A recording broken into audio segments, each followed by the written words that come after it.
Forged among stars. Hawking Duval has risen in the morning.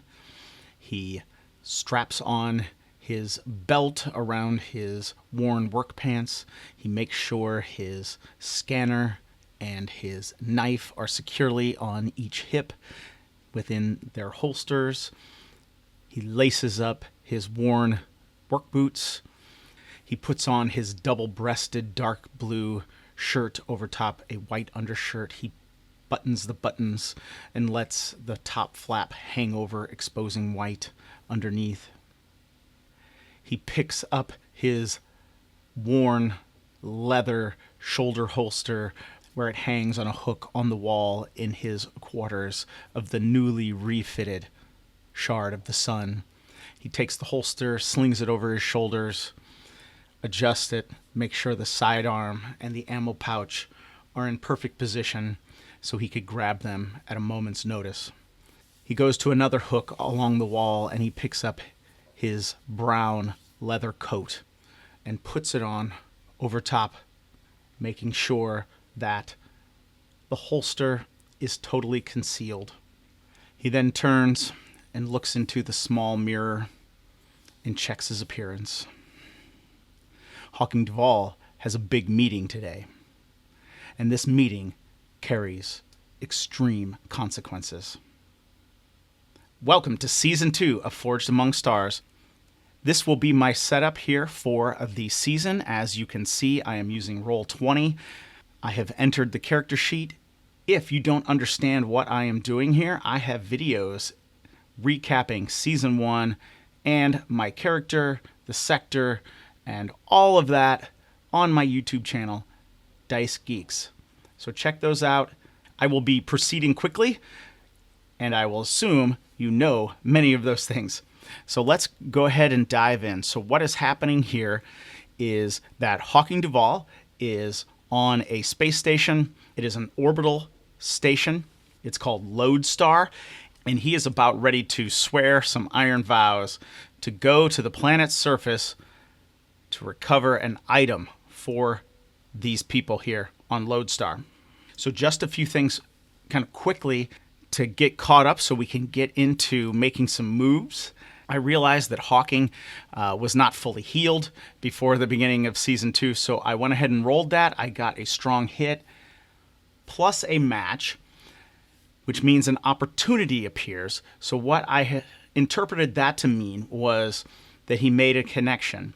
Well, that started a cascade of different rolls, and I ended up with 2 connections and a situation that we're going to have to resolve here today, hopefully today. The consequences may stretch out through the entire season or longer if I can keep Hawking Duval alive, that is. So we will resolve some of that here in a minute, and I will show you what that means here on the character sheet. So if you are watching this on YouTube, you will be able to see this. If you are listening on Spotify, head over to YouTube and check it out. So let's go to connections. Like I said, Hawking was injured still from the events of Season 1. I decided to heal him. I was getting back into the game, and I decided to go ahead and roll. Hawking is a diplomat, and connections are very important to him. So when I rolled a match, I decided I would give him a new connection. So I rolled up Scout Oztara Becker completely randomly. She is youthful and eccentric. Her disposition is curious. Her role is healer. Again, I rolled this randomly, but it works perfectly, so Hawking would have went to her and she would have healed him. Her goal is to escape a captor. Her aspect is tolerance, and then I gave her a complication of some type. I got open and fleet. I don't know what that means yet. We will see as things play out over the episodes. Now, since I rolled her goal as escape a captor, I created another connection for Hawking. That is Ogre. He is accented and scruffy. He is threatening. He is a diplomat, which is kind of interesting because Hawking is a diplomat. His goal is to gain riches. He is vengeful and greedy, and on this one, I rolled a weak hit, so he has a very serious complication or demand upon Hawking.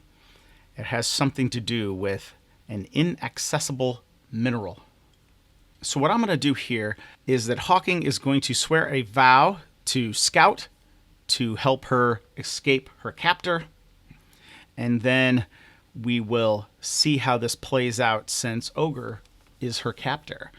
Now, I know this is kind of similar to what happened in the first season with Echo, and I'm sad about that a little bit, but I am relying on a lot of random rolls here. But I don't think Hawking takes it kindly that this young woman, Scout, is being held captive by this man called, appropriately, again, random rolls, called Ogre. So he is going to try to free her. We'll come over here to some vows. We have a lot of vows that we're going to need to swear. I still haven't rolled for this one. We'll get to this one in a second. I want to add the vow for Scout. And I'm going to make it troublesome.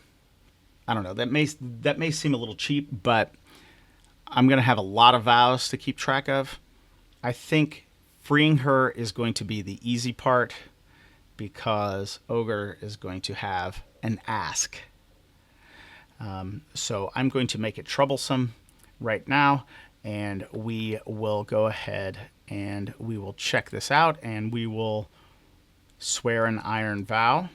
So how I'm imagining this is that Hawking was injured from his experience on the jungle planet of Caledon, and he's come to Lodestar, and he's helped them. He's rescued their shuttlecraft, and they repaid him by remodeling and refitting the Shard of the Sun, and he also got a land vehicle, a rover.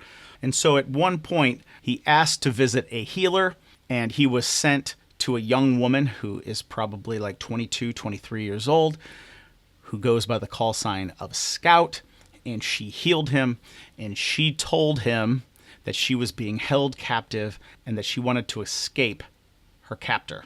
And so this does not sit well with Hawking Duval, so he says, of course, he will help her, because Hawking Duval is a people person, and he does not like this idea of this young woman being held against her will.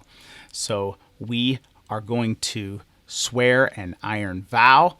Now, she is a connection, so we'll add a +1 to the roll, and we're rolling with heart. So here's the +1 because she is a connection. I got a weak hit. On a weak hit, you are determined to begin your quest. With more questions than answers, take 1 momentum and envision what you do to find a path forward. Okay, so we'll go up here to the top. We'll take 1 momentum, which gives Hawking 8, which is very nice. Now, when I swear an iron vow to a connection, I get to develop the relationship. So I'm going to develop the relationship with Scout. So we'll check this out right here. So develop your relationship. When you reinforce your relationship with a connecting by doing any of the following: swearing an iron vow to undertake a perilous quest in their service. So we'll look down here. You may mark progress of the rank of the connection.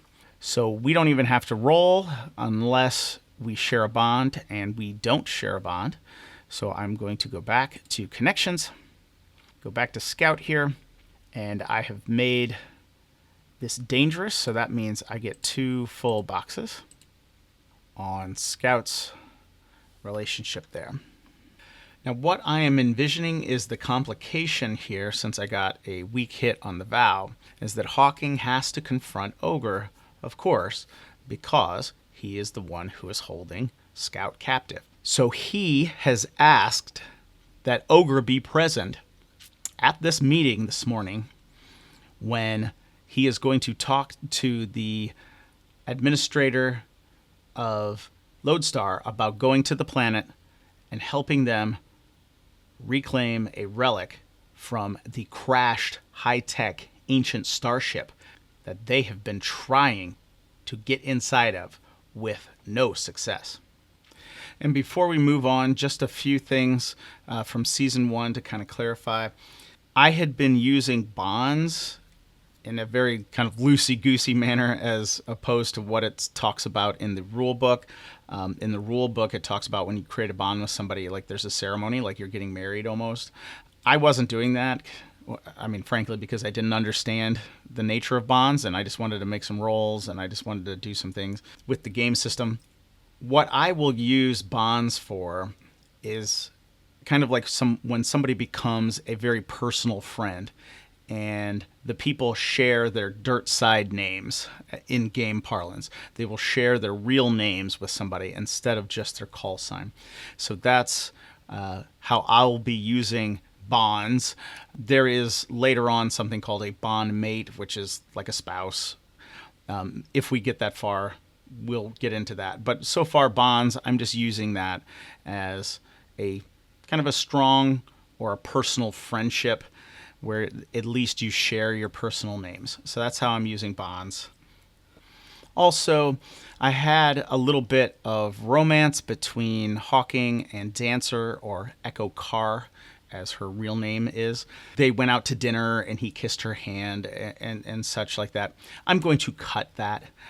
I have just realized I am just totally not interested in a romance angle right now. I'm going to keep their relationship very professional because she has become part of his crew. I think the idea of being a member of a crew is very important to science fiction. Why do we like Star Trek? Why do we like Firefly? Because they have a crew. I'm going to view Dancer's and Hawking's relationship as more professional. They have become very good friends. So yes, they will continue to share meals together, and they will still continue to get to know each other, but I'm going to have it more professional. I'm going to cut a bit of that romance going forward. Now, before we get into the heart of the session, we have another move over here, which is begin session move. And as Hawking is getting ready to go to this meeting with the leadership of Lodestar and now Ogre, we will roll this move of begin a session just to add some interesting details to our world, as well as see if I can get a +1 of momentum. External factors create a new danger, urgency, or importance for a quest. And then we will take +1 momentum, which is great. Okay. What is this external factor that creates a new danger, urgency, or importance for a quest? Okay, I have thought about that, and I have an idea, but for the sake of drama, I will hold it here for a minute, and I will reveal it when we do a little role play when Hawking goes to the meeting. So, Hawking Duval finishes his morning routine. He is dressed and he is ready to go. He leaves his quarters and he walks through the corridor of the Shard of the Sun, and he goes to the main mess. And there, Echo, Dancer, is eating her breakfast, and he enjoys the inside of the ship that was just newly refitted, that it is pristine on the inside, that there is some real wood worked into some of the details. There are aquariums. I don't know if the aquariums are real. Maybe they're just screens, but it creates a very interesting look on the inside of the Shard of the Sun. It is very welcoming. All of the cushions have been redone, and they're all soft and nice. He enjoys the scene. Morning, Echo. Morning, Hawking. I have to go to the meeting. I'll be back soon. Of course. As she continues her meal, Hawking nods to her, and he exits the Shard of the Sun down through the landing ramp, and he walks out into the bay located on the station Lodestar, and he looks around again at this beautifully designed station that is around him. He kind of stops in the bay, takes a deep breath, kind of shakes himself, straightens the lapels of his coat, and In his mind, he says, "Showtime." And he hears a small whisper in reply. "Don't worry, Hawking. You've got this." Hawking closes his eyes. "Thanks, Monarch. Thanks." And he strides off through the bay and enters the corridors of Lodestar as he makes his way to the meeting this morning. The voice in Hawking's head is, of course, his symbiote, Monarch, who he discovered in a precursor vault before Season 1. So Hawking walks through the corridors of Lodestar. There's only dozens of people on this platform, but it is the most beautifully designed station that he has ever seen. The corridors kind of undulate, have a very organic movement to them. There are stripes of precious metals or woods that run through the station, creating a very organic look to the corridors. Hawking has never seen anything like this. He makes his way to the conference room where he is to meet with the administrators of Lodestar about what they want him to do. Because even though he has already rescued a shuttlecraft and saved 8 of their crew, they have made another demand upon Hawking Duval. So let's go to connections, and we'll imagine this meeting here. So Hawking enters this conference room. It is gorgeous. There is a window that looks out, and you can see the planet Thule below in all of its ice planet glory. It looks stunning, and the conference room is comfortable with rich cushions and seats.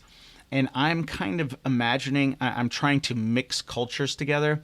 So I'm imagining in this conference room, there is a low table and people would recline around it on cushions instead of just, a conference room with office chairs. Let's have some fun here. So the door to the conference room opens and Hawking walks in, and he first sees Vagabond, who is an administrator at the facility. Vagabond is an older gentleman. He is also scarred. He has chemical burns on one side of his face where you can see that chemicals or some type of fire really burned into his face, and he has been left with these pock marks. Hawking sees him and he nods. Vagabond stands and nods as well. Also, there is Blackbird.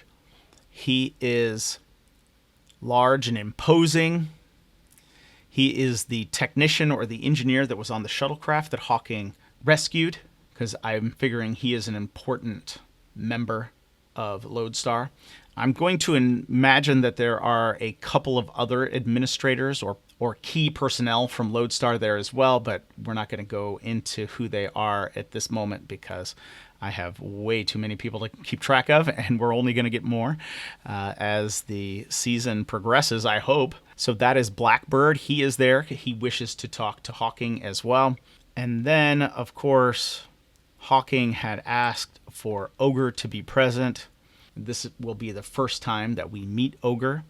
He is accented and scruffy, as we had talked about a little bit before in the intro of this whole situation with Scout. So let's imagine this scene. So Hawking comes in, everyone greets everyone, and they recline at these cushions around this conference table. I'm going to say that the conference table is made out of wood, which is quite stunning. The cushions are made out of some very organic fabrics, not synthetics. As I said, Hawking has never really seen anything like this before, and he's really confused by it, but he is also intrigued at how these people have such a beautifully designed station and are showing such wealth and prosperity. So Vagabond begins the meeting, and he fills in Hawking on the details of what is happening here at Lodestar. Now, when I rolled for Lodestar, I got terraforming and secrecy, but I also rolled that there was a high-tech starship that had crashed on the planet as a result of a storm. That is an ancient starship that has crashed on the planet. So what I am saying is that Lodestar's public-facing mission is to terraform the ice planet of Thule. So people who interact with them in the sector know that they are trying to terraform the planet of Thule. However, they have a secret goal, and that is to retrieve some item from that ancient starship that has crashed on Thule. And they don't want anybody to know about that. But now comes the time when they need help, and they are going to make a pretty big ask of Hawking Duval. Now, Hawking already knows they are going to ask him to go to that ancient starship and receive the device. They've told him as much. And Hawking is all in because Hawking is a lore hunter and he wants to go inside that precursor vault. Also, Hawking's background vow is to found a new clan, which is illegal and very difficult. And also part of that background vow is he wants to use, or he needs to use, ancient knowledge to found that clan. So he is ready and willing to go into this ancient starship already. It's a pretty easy ask to get him into that ship. So he is ready to swear this vow to them, to go in and to retrieve this item for them. As far as the roleplay goes, Vagabond and Blackbird, they fill him in on some of the details of the ship, how it's located and where it's at, and they're giving him some data. We'll go into that a little bit more as we progress. And I will imagine some of that because I don't really know yet of where it is and what it looks like and that just yet. And what I am going to say is, since Ogre can be present at this meeting, that he is part of the leadership of Lodestar as well. That he is a diplomat, so he most likely negotiates some of their deals and supply contracts and things like that. So Vagabond, after explaining to Hawking all the details of the ice planet of Thule and where this ancient starship is, he says, well, Jester. Jester is Hawking's call sign, by the way. And Hawking says, I will retrieve the item. And he raises his hand and he places it on his coat where the golden sun medallion is pinned over his left chest area right here. And he touches the back side of it, which is still the raw iron of a piece of the Exodus ships that brought their people to the forge long ago. And he touches it and he says, I swear by the metal and the iron that brought us to the forge that I will retrieve this item and bring it back to you. And so he has sworn an iron vow. I already wrote it down here. It is going to be formidable, but we do have to roll for it. All right, so we're going to roll again. Vagabond is now a connection. So we are going to roll +1. And I got a strong hit with a match. Nice. Okay. So a strong hit. You are emboldened and it's clear what you must do. Take 2 momentum. All right. But now the match gives us an opportunity. Something else. The match is when, on the challenge dice, when you roll matching numbers, that in the game gives you a mechanical bonus if the roll is good. But if the roll is a failure and you get a match, then something really bad happens. So it's basically a crit. So I had a critical success on this. So we will take a look and see what that means if we roll a match. But right now I'm going to go back to vows. Or no, I get 2 momentum.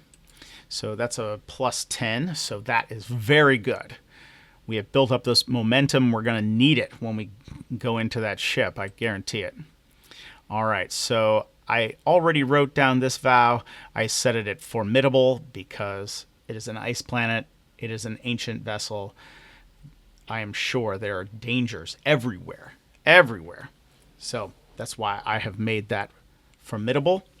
Also, since I have made an iron vow to a connection, I get to develop a relationship on both Blackbird and Vagabond because they both want to obtain an object.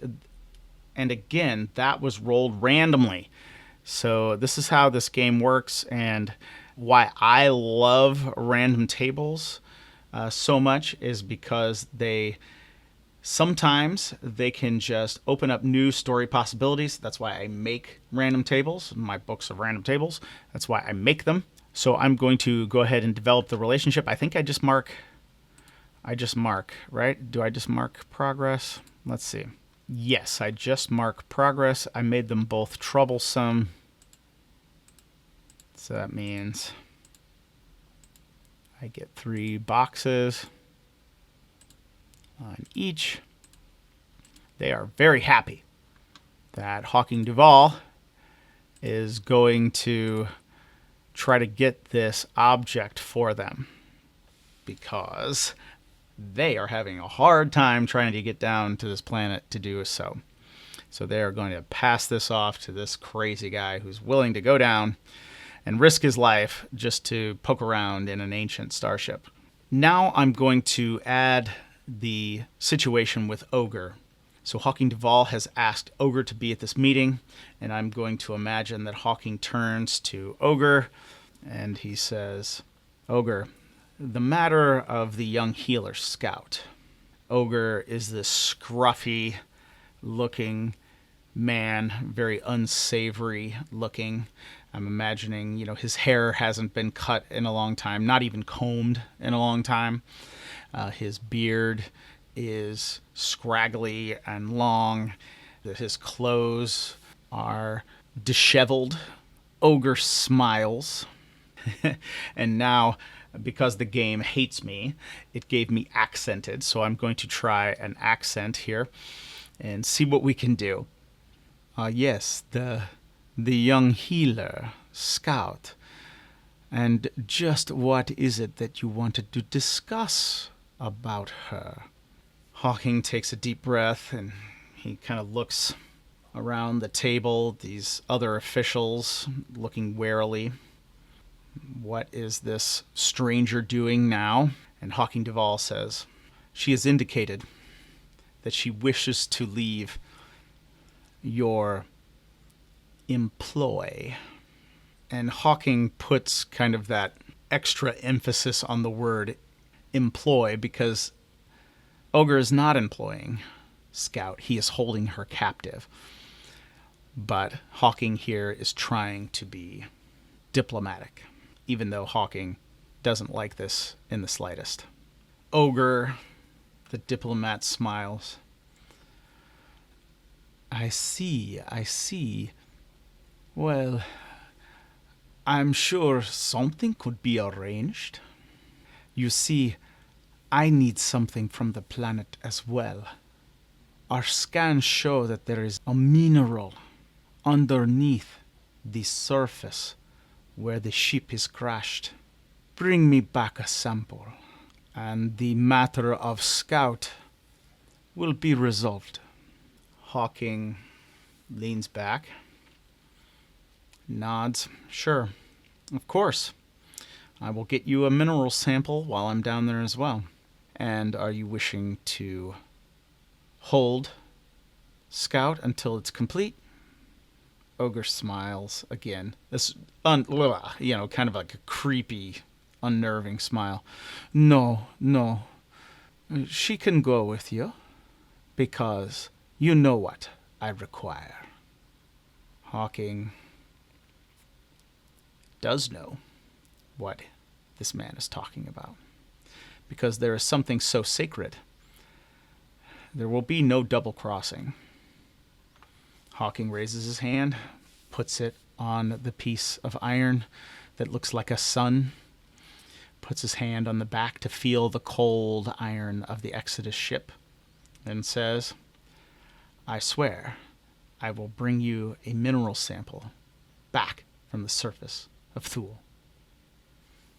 Ogre smiles and he nods. "Very good. Now, I am tired of looking at you all."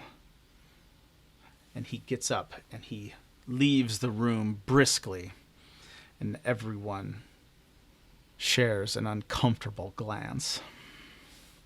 Okay, so we'll finish the mechanical part here. We're going to roll another vow. So, bring Ogre a mineral sample from the planet. The relic is already formidable. Oh, jeez. Should I make this dangerous?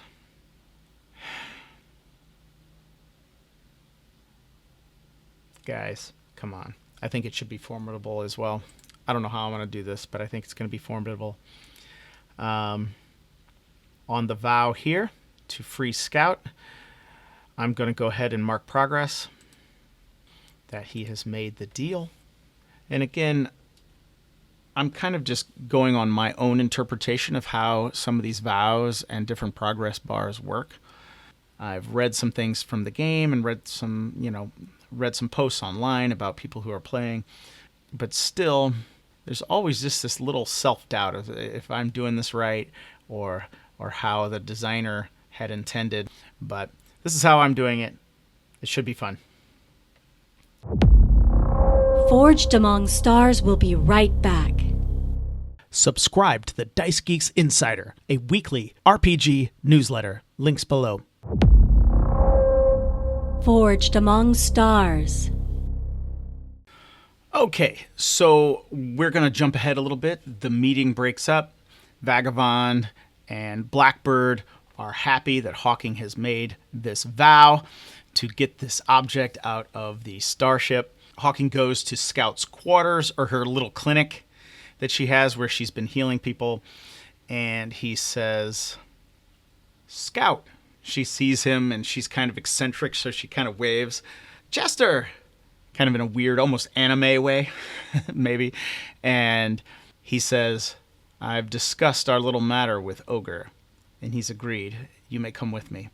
And she does a hop in a very, eccentric kind of way. And she's like, "Yeehaw!" or something like that. And she spins around, and then she's like, "Oh, thank you so much. Thank you."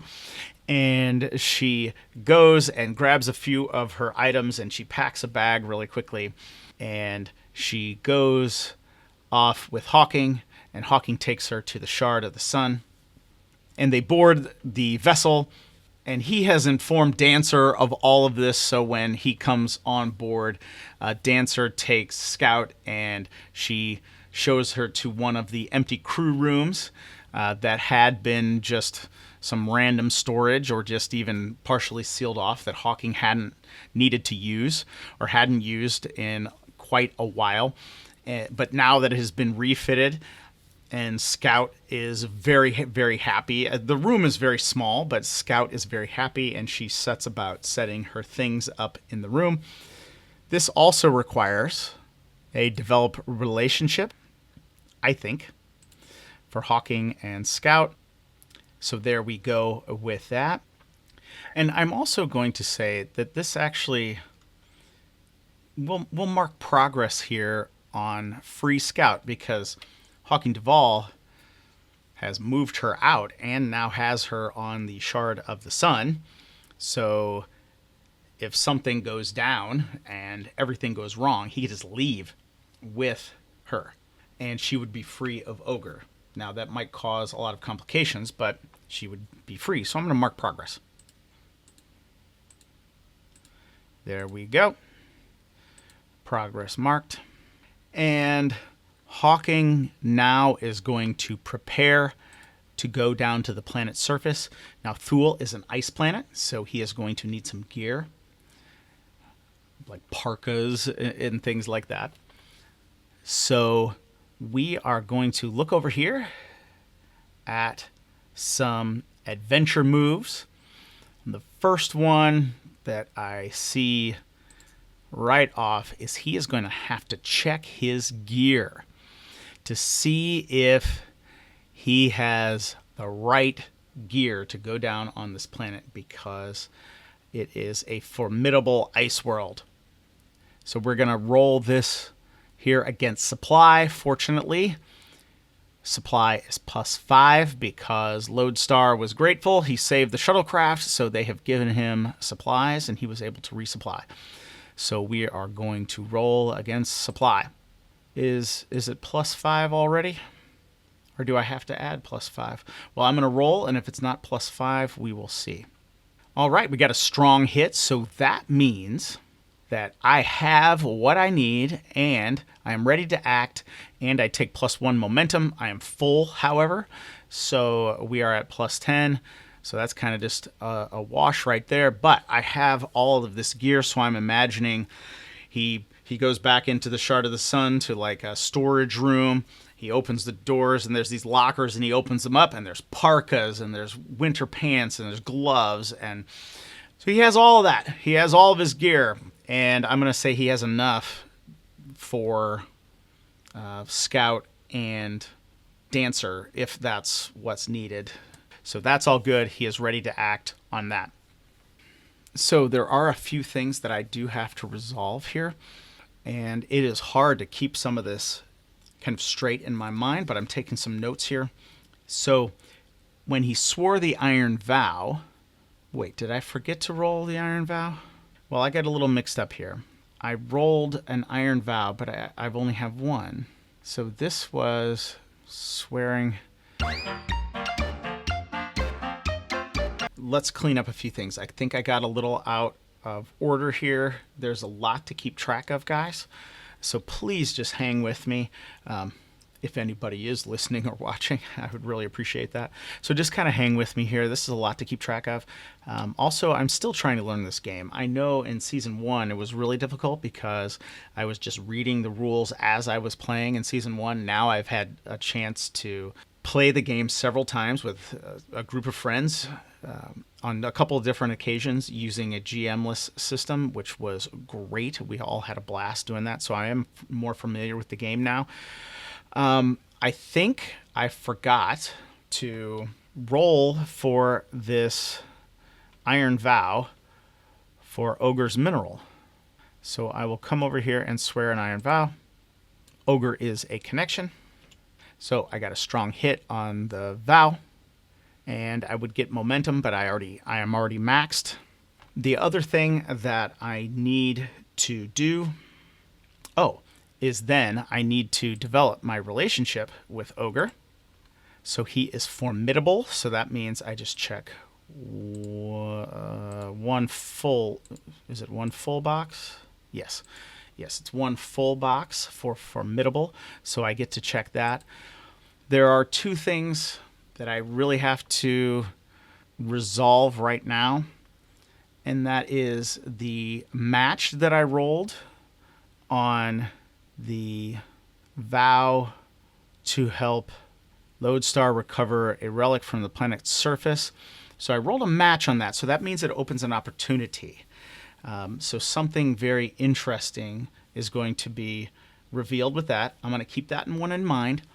I am also going to, I have to take into account external factors, create a new danger, urgency, or importance for the quest. I'm also going to keep that in mind. So real quick, I'm going to figure out what this opportunity is.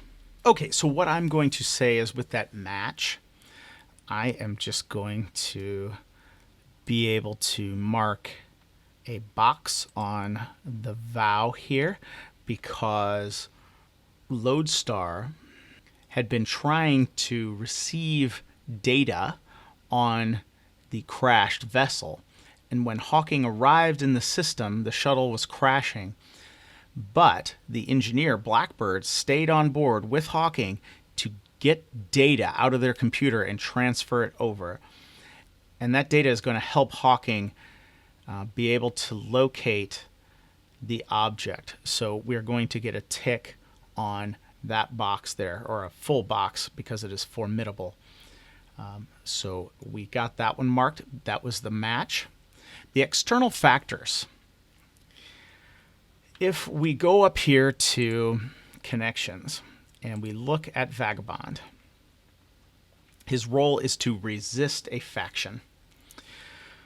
So what I'm going to imagine here is Vagabond, as the administrator of Lodestar, is trying to resist a certain faction that perhaps wants access to the planet of Thule, or just wants to cause them trouble, or wants them to join them, something like that. And Vagabond is resisting that faction.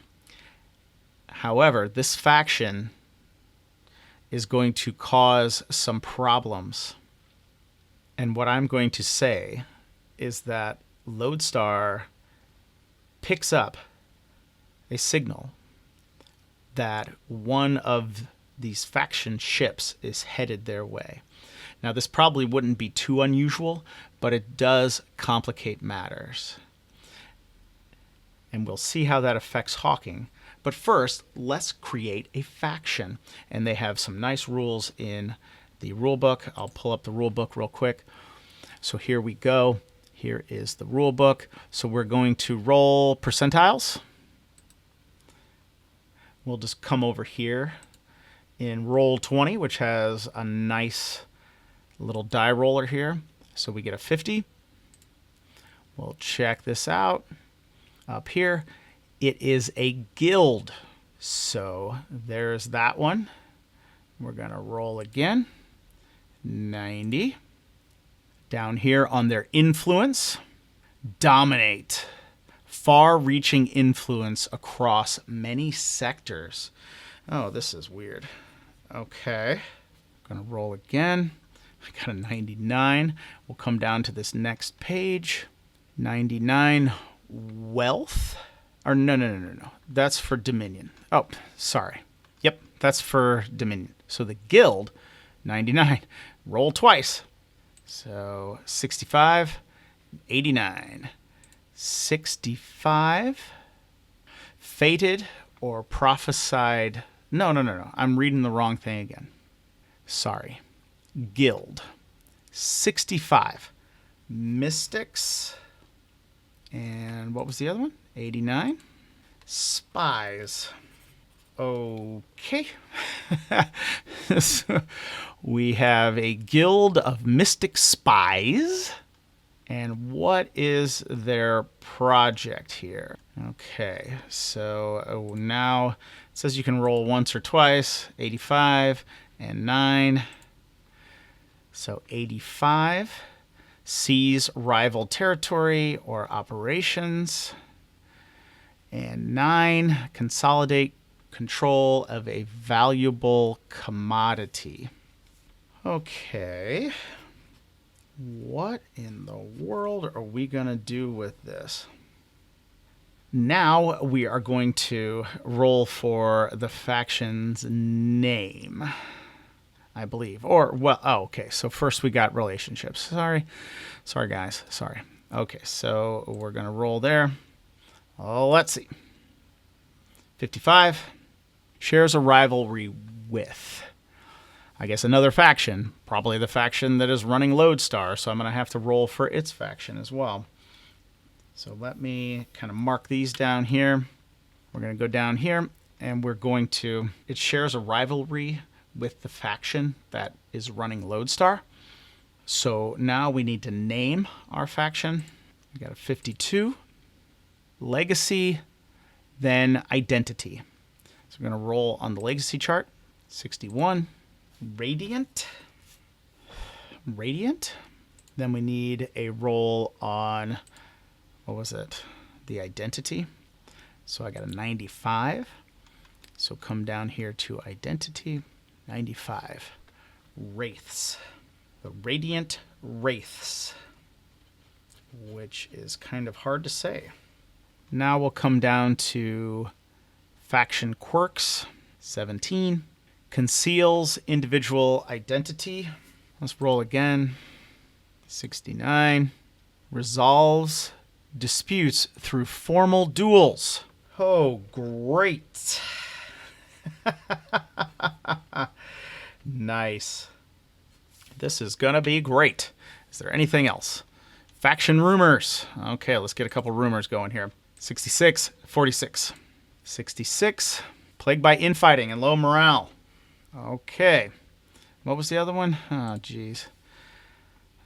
46. Leaders are incompetent. Okay, this is going to be very interesting. Okay, so I'm going to write all that up off camera, and I will log it all into my character sheet here as I get going. However, I guess it does mean I need to create another faction, right? I need to create the faction that Lodestar belongs to so they can kind of push against these guys, or these guys can push against them. So we're going to roll again. 45. Lodestar belongs to a guild as well. Their influence, 10. Wow. They are banished or forgotten. And we're going to look at the guild. What does the guild do? 66. Navigators. Interesting. I'm going to look at their projects. Get 2 of those. 62 and 1. So 62. Prevent a prophecy. And number 1. Broaden scope of the faction to include a new scope or new focus. What else do we have down here? Relationships. Well, we'll say it shares a rivalry with the Radiant Wraiths. Now we're going to name them. 11. Legacy and affiliation. 97. Veiled. Then we come down to the affiliation. 92. Sphere. The Veiled Sphere. Faction quirks. 54 and 73. 54. Members take a new name when joining the faction. And what was the other one? 73. Shuns or distrust machine intelligence. Well, AI, although we have killed AI in our world, so that makes absolute sense, but it's a little cheap. Probably should have a different one, but we'll go with that right now. So the faction that runs Lodestar is called the Veiled Sphere. They have a rivalry with the Radiant Wraiths.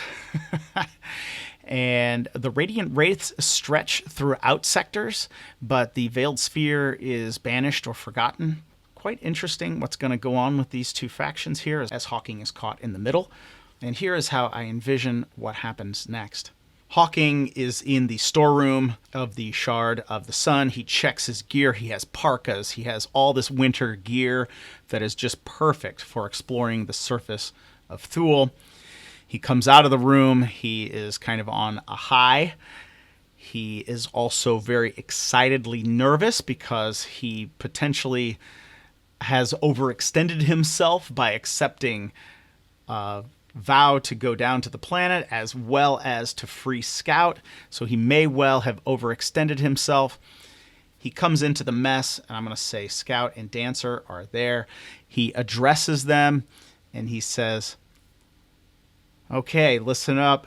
This is going to be great. I know these next few days are going to be very dangerous. However, we have plenty of gear and we have plenty of time.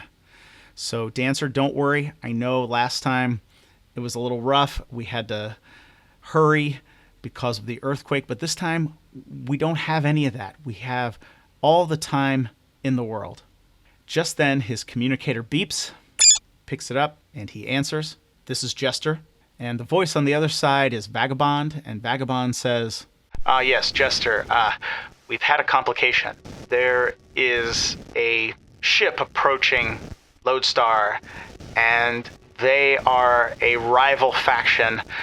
We need you to get to the planet's surface and get that relic as fast as you can without waiting. Hawking kind of sighs and says, "Understood, Vagabond.